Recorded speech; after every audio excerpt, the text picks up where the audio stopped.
Hi all, അസ്സലാമു അലൈക്കും. Welcome back to Silna's kitchen. ഇന്നത്തെ റെസിപ്പി ചെറുപഴം കൊണ്ട് നല്ല ടേസ്റ്റി ആയിട്ടുള്ള വെറൈറ്റി ആയിട്ടുള്ള ഒരു ഈവനിങ് സ്നാക്സിൻ്റെ റെസിപ്പിയാണ്. കുട്ടികൾക്കും വലിയവർക്കൊക്കെ ഒരുപാട് ഇഷ്ടമാവും. ഭയങ്കര സിമ്പിൾ ആയിട്ടുള്ള ഒരു അടിപൊളി റെസിപ്പിയാണ്. അതുപോലെ തന്നെ നമ്മുടെ വീട്ടിൽ സ്ഥിരമായിട്ടുള്ള സാധനങ്ങൾ കൊണ്ട് തന്നെ തയ്യാറാക്കി എടുക്കാൻ പറ്റുന്ന ഒരു അടിപൊളി ഐറ്റമാണ്. ഏത് പഴത്തിൽ വേണമെങ്കിലും ഇതേപോലെ തന്നെ ചെയ്തെടുക്കാവുന്നതാണ്. എങ്കിലും കൂടുതൽ ടേസ്റ്റ് ചെറുപഴത്തിൽ ചെയ്തെടുക്കുമ്പോഴാണ്. അപ്പോൾ ഞാനിതിനായിട്ട് എടുത്തിട്ടുള്ളത് 2 പാളയംകോടൻ പഴമാണ്. അതിൻ്റെ തൊലിയൊക്കെ കളഞ്ഞതിന് ശേഷം ഇതേപോലെ ഒന്ന് കട്ട് ചെയ്തെടുത്തിട്ടുണ്ട്. ഇനി ഇതുപോലെ ചെറിയൊരു മിക്സിയുടെ ജാറിലേക്ക് ഇട്ട് കൊടുക്കുന്നുണ്ട്.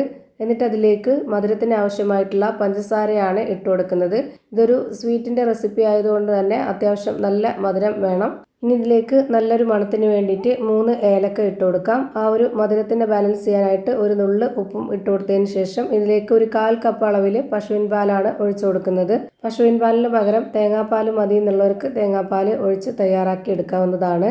പിന്നെ പഞ്ചസാരയുടെ അളവ് ഓരോരുത്തർക്കും ഇഷ്ടമുള്ളതിനനുസരിച്ച് കൂട്ടിയും കുറച്ചൊക്കെ ഇട്ട് കൊടുക്കാവുന്നതാണ്. മധുരം ഓരോരുത്തർക്കും എങ്ങനെയാണോ വേണ്ടത് അതിനനുസരിച്ച്.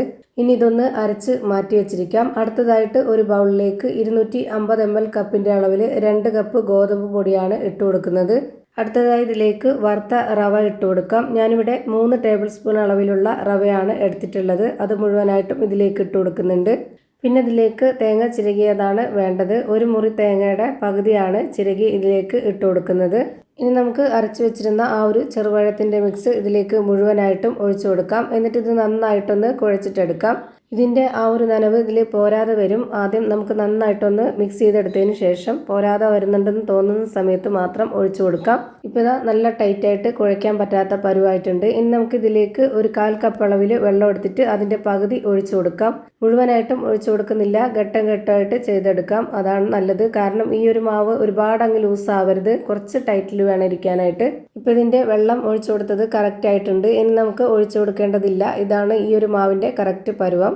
ഇനി നമ്മുടെ കയ്യിൽ കുറച്ച് ഓയിലോ നെയ്യോ ഒന്ന് സ്പ്രെഡ് ചെയ്തതിന് ശേഷം ഇതിൽ നിന്ന് കുറച്ച് മാവ് എടുത്തിട്ട് ഇതുപോലെ ബോൾ ഷേപ്പിലൊന്ന് ഉരുട്ടിയെടുക്കാം. എന്നിട്ട് ചെറുതായിട്ടൊന്ന് പ്രസ് ചെയ്ത് കൊടുക്കണം. അപ്പോൾ ഈ ഒരു ഷേപ്പിൽ കിട്ടും. എന്നിട്ട് നമുക്ക് ഇതിലേക്ക് നല്ലൊരു ഭംഗിക്ക് വേണ്ടിയിട്ട് ഒരു സ്പൂൺ എടുത്തിട്ട് അതിൻ്റെ ബാക്ക് വശം ഒന്ന് വെള്ളത്തിൽ മുക്കിയെടുത്തതിന് ശേഷം ഇതേപോലെ ഒന്ന് കറക്റ്റ് ലൈൻ ഇട്ട് കൊടുക്കുക.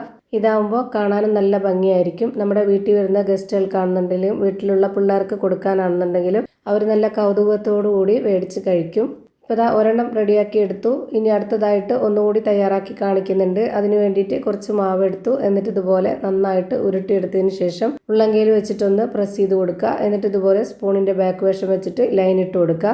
ഒരുപാട് സമയമൊന്നും വേണ്ട, വളരെ പെട്ടെന്ന് തയ്യാറാക്കി എടുക്കാവുന്നതാണ്. ഞാനിപ്പോൾ ഇതേപോലെ തന്നെ എല്ലാം ചെയ്ത് ഒരു പാത്രത്തിൽ മാറ്റിയിട്ടുണ്ട്. ഇനി നമുക്കിതൊന്ന് ഫ്രൈ ചെയ്തെടുക്കാം. അതിന് വേണ്ടിയിട്ട് സ്റ്റവിലേക്ക് ഒരു കടായി വെച്ച് കൊടുത്തു. ഫ്ലെയിം ഓണാക്കിയതിന് ശേഷം അതിലേക്ക് കുറച്ച് ഓയിൽ ഒഴിച്ചു കൊടുത്തിട്ടുണ്ട്. ഓയിൽ നന്നായിട്ട് ചൂടായിട്ട് വരുമ്പോൾ ഒരു മീഡിയം ഫ്ലെയിമിലേക്ക് ഇട്ട് കൊടുത്തതിന് ശേഷം അതിലേക്ക് ഇത് മുഴുവനായിട്ടും ഇട്ട് കൊടുക്കുന്നുണ്ട്.